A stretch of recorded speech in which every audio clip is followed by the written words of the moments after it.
आप लोगों से मेरा एक निवेदन है कि देश की संवैधानिक जो व्यवस्थाएं हैं उनमें कैसी कैसी व्यवस्थाएं हैं और क्या हो रहा है उसके बारे में थोड़ी मैं चर्चा करना चाह रहा हूँ आप लोगों से, सभी से। आप भी समझे और मुझे भी समझाए कि जो भी इस देश की पार्टियां या राजनेता है, किसी भी सरकार की जो पार्टी की जो सरकार बनती है, उस ब्लॉक में, उस जिले में, उस तहसील में जो जिस कैटेगरी का विधायक होता है, सांसद होता है, उसी कैटेगरी के जो अधिकारी कर्मचारी है वही लगते हैं। पूरे, मैं राजस्थान से बिलोंग करता हूँ। राजस्थान में मैं बहुत काफ़ी दिनों से देख रहा हूँ, अगर ओबीसी कैटेगरी का विधायक सांसद है तो सारे के सारे प्रशासनिक अधिकारी और कर्मचारी उसी कैटेगरी का लगाया जाता है। ये क्या कारण है भाई? आप लोग कह रहे हैं हम जातिवाद नहीं कर रहे हैं, तो ये जातिवाद नहीं तो क्या है? मेरा ये मानना है, मेरा ये मानना भी है और कहना भी है, सरकार को भी कहना है और आम नागरिक को भी कहना चाहता हूँ कि इस व्यवस्था को समझिए आप लोग।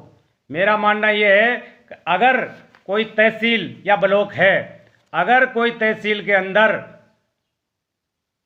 एडीएम साहब है, एसडीएम साहब है, तहसीलदार साहब है, नायब तहसीलदार साहब है, एडिशनल एसपी है, डिप्टी साहब है, सीआई साहब है, ये 5-6 पोस्टें होती है हर तहसील में।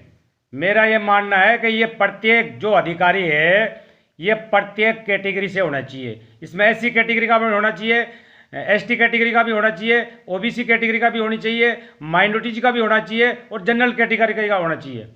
लेकिन बड़ी शर्म की बात है, जिस कैटेगरी का, जिस समाज का नेता है, एमपी एमएलए है, वो अपने रसूख पे अपने कौम का अधिकारी लगाता है, वहां कर्मचारी लगाता है। ये क्या बात है भाई?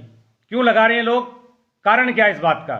मैं सभी लोगों से अपील करना चाहता हूं कि ऐसे राजनेता मत चुनो, ऐसे राजनेता कतई मत चुनो जो जातिवादी फैलाता हो और उसी जाति का सांसद विधायक बैठता है और उसी जाति का अधिकारी कर्मचारी वहां बैठता है। आम लोगों का काम नहीं होता है। इस वजह से आम लोगों में जातिवाद की भावना फैलती है, आम लोगों का काम नहीं हो पा रहा है, आम लोग इधर उधर भटक रहे हैं। मेरा सभी से निवेदन है, अपील है कि ऐसे ईमानदार नेता को चुने जो सभी कैटेगरी को ध्यान में रखते हुए सभी कैटेगरी के अधिकारी लगाए, सभी कैटेगरी के कर्मचारी लगाए, ताकि सभी समाजों का, सभी वर्गों का भला हो सके। बहुत सारी जगह देख रहा हूं, राजस्थान की कम से कम 200 विधानसभाओं में, ये सभी विधानसभाओं में ऐसा चल रहा है। ऐसा क्यों है भाई? मैं देख रहा हूं ये चीजें, और आप भी देखो ये चीजें, आप भी समझो सब कि जिस जिले में अगर जिला कलेक्टर, एसपी साहब है, वो उन्हीं कैटेगरी में ज़्यादा लगाया जाता है जिस कैटेगरी का सांसद होता है। क्या कारण है भाई ये?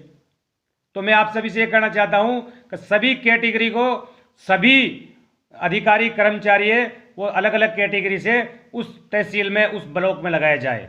ये मेरा मानना है, ये मेरा कहना है आप लोगों से। बहुत सारी जगह समस्या आ रही है, जो एमएलए वही बैठे हैं, एसडीएम साहब वही बैठे हैं, डिप्टी साहब वही बैठे हैं, तहसीलदार साहब वही बैठे हैं, एडिशनल एसपी साहब वही बैठे हैं, सीओ साहब वही बैठे हैं। क्या कारण है भाई ये?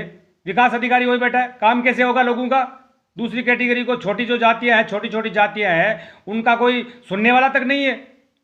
तो मैं आप सभी से निवेदन कर रहा हूं, जो भी आप जनप्रतिनिधि चुनते हो, अच्छी बात है जनप्रतिनिधि चुनना, लेकिन ईमानदार जनप्रतिनिधि चुनो ताकि सभी वर्गों का ख्याल रखा जाए और सभी अधिकारी कर्मचारियों का ख्याल रखा जाए और सभी अधिकारी कर्मचारी फील्ड में लगाया जाए। प्रत्येक कैटेगरी का लगना चाहिए, माइनॉरिटीज का लगना चाहिए, अल्पसंख्यक का लगना चाहिए, ओबीसी का भी लगना चाहिए, जनरल का भी लगना चाहिए और एससी एसटी का भी लगना चाहिए। वहाँ पे प्रत्येक जो भी अधिकारी बैठता है एक ब्लॉक में, वो हर कैटेगरी का लगना चाहिए। ये मेरा मानना है। आप सभी से निवेदन है कि इस बात के लिए आप सब लोग ध्यान से देखें, ध्यान से सुने और इन लोगों का ध्यान आकर्षित कराए कि आपको राजनीति करनी है तो सभी वर्गों के, सभी कैटेगरी के अधिकारी आपको तहसील स्तर पे, ब्लॉक स्तर पे, जिला स्तर पे लगाने होंगे।